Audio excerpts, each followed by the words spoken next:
பாகிஸ்தான் விமானப்படை உண்மையிலேயே ஹைப்பர்சோனிக் ஏவுகணையை பயன்படுத்துகிறதா அல்லது புகை மற்றும் கண்ணாடிகளின் மூலோபாய விளையாட்டில் ஈடுபடுகிறதா? ஹைப்பர்சோனிக் திறன்களை கொண்டிருப்பதாக PIF-இன் சமீபத்திய கூற்றுகள் சர்வதேச பாதுகாப்பு ஆய்வாளர்கள் மத்தியில் புருவங்களை உயர்த்தியுள்ளன. இது தெளிவின்மை மற்றும் கேள்விகளின் தடத்தை விட்டுச் செல்கிறது.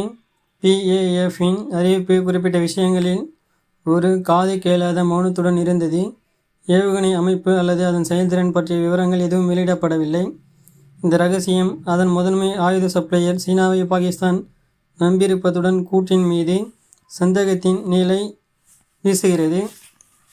சீனாவின் ஹைப்பர்சோனிக் திட்டம் சுவாரஸ்யமாக இருந்தாலும் தற்போதைய PIF சேவையில் உள்ள JF-17 மற்றும் J-10C போர் விமானங்களுடன் ஒருங்கிணைக்கும் திறன் கொண்ட ஒரு உறுதிப்படுத்தப்பட்ட காற்றிலிருந்து மேற்பட்ட ஏவுகணை இல்லை. இது CM-4 ஒரு சீன சூப்பர்சோனிக் கப்பல் எதிர்ப்பு ஏவுகணை சாத்தியமான வேட்பாளராக உள்ளது.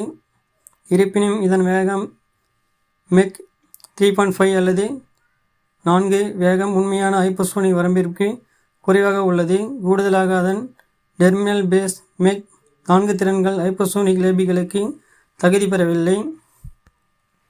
குழப்பத்தை சேர்த்து PIF தானே ஹைப்பர்சோனிக் ஏவுகணை திறன் என்ற தெளிவற்ற வார்த்தையை பயன்படுத்தியது. மேலும் நீர்நிலைகளை மேலும் சுயரும் உறுதியான பிரத்யேகத்தன்மை செய்யாமல் மேம்படுத்தப்பட்ட ஆயுதங்களின் படத்தை காட்டுவதற்கான சாத்தியமான முயற்சியை இது அறிவுறுத்துகிறது. இதற்கு நேர்மாறாக இந்தியாவின் பிரம்மோஸ் ஏவுகணை போர் விமானத்தில் இருந்து ஏவப்படும் போது அதன் விமானம் முழுவதும் சூப்பர்சோனிக் வேகத்தை பராமரிக்கிறது. எதிர்வினை நேரத்தை கணிசமாக குறைத்து உண்மையான அச்சுறுத்தலை ஏற்படுத்துகிறது. கூடுதலாக இந்தியாவின் வான்வழி ஏவப்பட்ட ருத்ரம் 2, ருத்ரம் 4, ருத்ரம் 3 ஏவுகணையின் அவற்றின் மூனிய கட்டத்தில் Mach 5.5 அடையாளம் மேலும் அவற்றின் நியர் ஹைப்பர்சோனிக் சான்றுகளை மேலும் உறுதிப்படுத்துகிறது. எனவே PIF-இன் ஹைப்பர்சோனிக் கூற்றுகள் நிச்சயமற்ற நிலையில் உள்ளன.